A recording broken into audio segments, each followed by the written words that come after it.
नमस्कार, मैं डॉक्टर मानव जैन। आज हम एमए फाइनल इतिहास के ग्रुप सी के 7th पेपर का अध्ययन करेंगे और इसमें हमने देखा कि यूरोपीय कंपनियों की भारतीय व्यापार में रुचि क्यों नहीं थी। तो इसके लिए कुछ कारण उत्तरदायी थे, वह हमने देखा। और अब हम इस बात का अध्ययन करेंगे कि रुचि न होने के क्या क्या कारण थे और वाणिज्यवाद के पतन के कौन कौन से मुख्य कारण थे। इस संदर्भ में सबसे पहले प्रयत्न पुर्तगाल जैसे यूरोप के एक छोटे से राष्ट्र में हुआ। पुर्तगाल नाविक वास्को डी गामा ने 1498 में भारत के पश्चिमी तट पर कालीकट नामक स्थान पर पहुंचकर यूरोप की भारत से समुद्र मार्ग द्वारा व्यापार की नींव डाली थी। 16वीं शताब्दी के मध्य में पुर्तगालियों ने लंका के कई देश जीत लिए तथा भारत के गोवा, दमन, दीव आदि स्थानों पर अपनी बस्तियां स्थापित की, परंतु डचों और अंग्रेजों के संघर्ष के कारण उनकी शक्ति क्षीण हो गई। परंतु भारत के कुछ भाग पर उनका प्रभुत्व 20वीं शताब्दी के मध्य तक बना रहा। व्यापार वाणिज्य के क्षेत्र में सर्वाधिक सफलता ईस्ट इंडिया कंपनी को मिली। यह कंपनी रानी एलिजाबेथ के आदेश पर 1600 में स्थापित की गई और शीघ्र ही भारी मुनाफा देने लगी। प्रारंभ में कंपनी का उद्देश्य भारत से व्यापार का धन संग्रह करना था और इसी उद्देश्य से कैप्टन हॉकिंस और जेम्स प्रथम के राजदूत टॉमस रो ने भारतीय व्यापार की सुविधाएं प्राप्त करने के लिए मुगल सम्राट जहांगीर से प्रार्थना की। उन्होंने भारत के व्यापार करने और व्यापारिक कोठियों को स्थापित करने की भी सुविधा दी गई। सम्राट शाहजहां के काल में उन्हें 1650 में बंगाल में व्यापार करने की छूट दी। इन सब सुविधाओं का अंग्रेजों ने पूरा लाभ उठाया। कंपनी विदेश में तैयार माल भारत लाने और भारत से विभिन्न प्रकार के वस्त्र, गरम मसाले, कलाकृतियों की अनेक बहुमूल्य वस्तुएं विदेशों को बेचती थी। इससे प्रारंभ में विदेशों में उसके द्वारा भारतीय राज्य की माल की खपत बढ़ी और भारतीय उद्योगों का विकास हुआ। वाणिज्यवाद के पतन के मुख्य कारण कौन कौन से हैं? वाणिज्यवाद के पतन के मुख्य कारण इस प्रकार हैं। उपरोक्त वाणिज्य व्यापार व्यवस्था 15वीं शताब्दी के अंत में 18वीं शताब्दी तक पश्चिमी यूरोप के देशों में चलती रही। इसके पतन के कारण निम्नलिखित थे।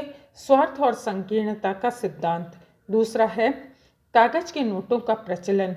किसी भी राष्ट्र की वास्तविक संपत्ति उसका सोना तथा चांदी का संग्रह नहीं, अपितु राष्ट्र की उत्पादन शक्ति होती है। इसके साथ ही कागज के नोटों का प्रचलन होने से सोने और चांदी का महत्व कम हो गया। अगला है कृषि की उपेक्षा। व्यापार वाणिज्य के विकास में कृषि के विकास की ओर ध्यान नहीं दिया गया। बाद में विद्वानों ने इस ओर ध्यान भी दिया। नेक्स्ट है एकाधिकार। इससे उन्हीं व्यापारिक कंपनियों को लाभ हुआ जिन्हें वस्तुओं में एकाधिकार प्राप्त था। स्वतंत्र व्यापारियों को इस व्यवस्था से हानि हुई। प्रतिबंध। इस व्यवस्था से सरकार ने अत्यधिक व्यापारिक प्रतिबंध तथा नियम बनाए और चोर बाजारी तथा व्यापारिक भ्रष्टाचार को भी बढ़ावा मिला। श्रमिक विरोधी। यह व्यवस्था श्रमिकों के लिए हितकारी नहीं थी। राष्ट्र हित में मजदूरों को कम से कम वेतन दिया जाता था। कुछ विद्वानों ने वाणिज्यवादी श्रम सिद्धांत का नाम भी इसे दिया है। नेक्स्ट है शोषण पर आधारित। ये विचारधारा उपनिवेशों के शोषण पर आधारित थी। इससे उपनिवेशों की आर्थिक प्रगति नहीं हुई बल्कि विद्रोह और संघर्ष जरूर हुए। अनेक व्यवस्थाओं में सरकार को जहां धन दौलत प्राप्त हुई वहीं सुविधाएं देने से आर्थिक दिवालियापन की भी अवस्था आ गई। नेक्स्ट है व्यापार को अत्यधिक महत्व। व्यापार को अत्यधिक महत्व से शासक वर्ग ने जन कल्याण की ओर ध्यान नहीं दिया, अतः प्राथमिकताएं बदल गई। अव्यावहारिकता वाणिज्यवाद का एक वैशिष्ट्य है। आत्मनिर्भरता का भाव था, परंतु यह विचार अव्यावहारिक अधिक था। दूसरे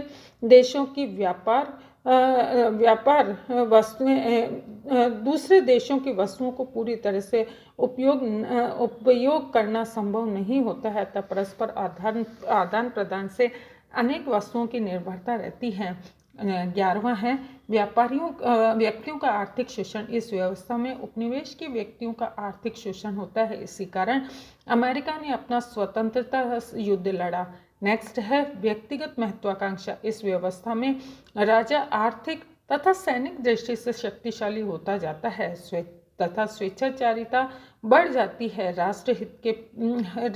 राष्ट्रहित पीछे हो जाता है, अतः व्यक्तिगत महत्वाकांक्षाएं सर्वोपरि रहती हैं।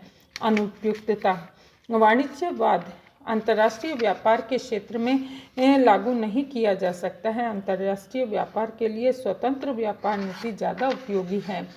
उपरोक्त विभिन्न दोषों के होते हुए भी विद्यार्थियों वाणिज्यवाद का महत्व कम नहीं है।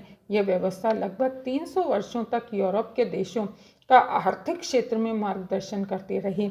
इस विचारधारा ने मध्ययुगीन सामंत व्यवस्था तथा चर्च की प्रमुखता को समाप्त करके राष्ट्रीय राज्यों के एकीकरण तथा शक्तिशाली बनाने में सहायता दी।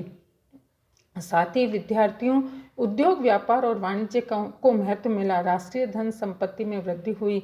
इसके द्वारा अफ्रीका, एशिया, अमेरिका में उपनिवेश स्थापित किए गए। प्रतियोगिता के आधार पर अंतर्राष्ट्रीय व्यापार का विकास हुआ। इससे व्यक्तिवादी विचारधारा का जन्म हुआ। इसने नए नए विचारों को जन्म दिया। सभी राष्ट्रों के ध्यान में यह आया कि कूटनीतियों के निर्धारण में आर्थिक नीति प्रमुख आधार है, अतः राष्ट्रीय समस्याओं का चिंतन करते समय इनकी आर्थिक समस्याओं का भी विवेकपूर्ण अध्ययन होना चाहिए। इति नमस्कार।